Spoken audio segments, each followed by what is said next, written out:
Kaya bago ka mag-isip ng kung ano-anong kalukuhan dyan, isipin mo muna, meron tayong mga anak na dependent sa atin.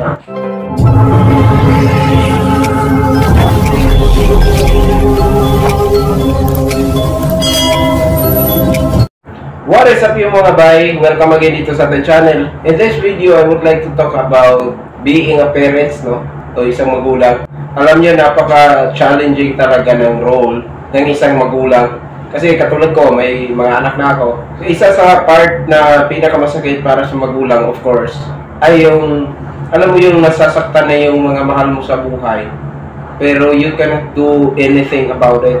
Wala kang capacity and capability para solusyonan yung mga bagay na nakakasakit sa kanila, no?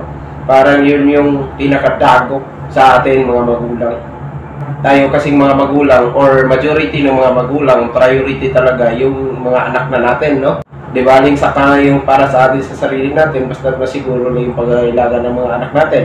Pero in my experience, mayroong mga simpleng bagay na hinihingi ng mga bata na wala kang kakayahan na ito ay ibigay, no? For example, nung time na walang-wala talaga akong pera, tapos dumaan yung magtataho, sigaw ng sigaw malapit sa bahay. Eh syempre, bata, tumatakbo, papunta sa akin, tapos nangihingi ng pambiling taho. Eh ako naman itong wala talaga, nagkataon na wala talagang pera. Eh wala akong maibigay. Awang-awa ako sa bata, dahil kung tutusin, gasino lang yung 5 piso. Pero parang naikukunik ko tuloy sa ano ba klaseng tatay ako. Simpleng-simple yung hinihingi ng bata, 5 piso lang eh. Kaya anong gagawin? Walang-wala talaga. Yun, isa sa example na masakit na, no? Sa part ng magulang na simpleng pangangailangan ng anak ay hindi maibibigay.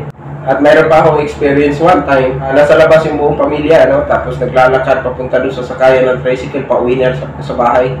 Dahil mainit, sumilong muna ng konti dito sa isang mall.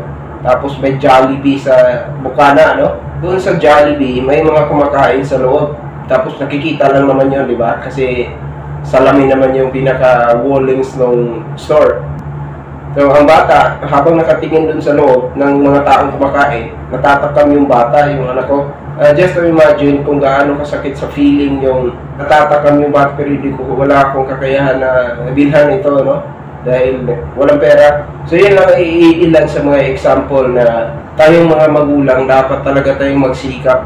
Dapat yung priority natin yun sa mga anak na natin. Kasi yung mga simpleng mga pangangailangan lang ng bata na talagang necessary or necessity, no?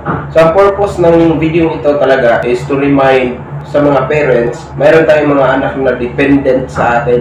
Kaya bago ka mag-isip ng kung ano-anong kalukuhan dyan, isipin mo muna yung mga, yun ay friendly reminders lang, right?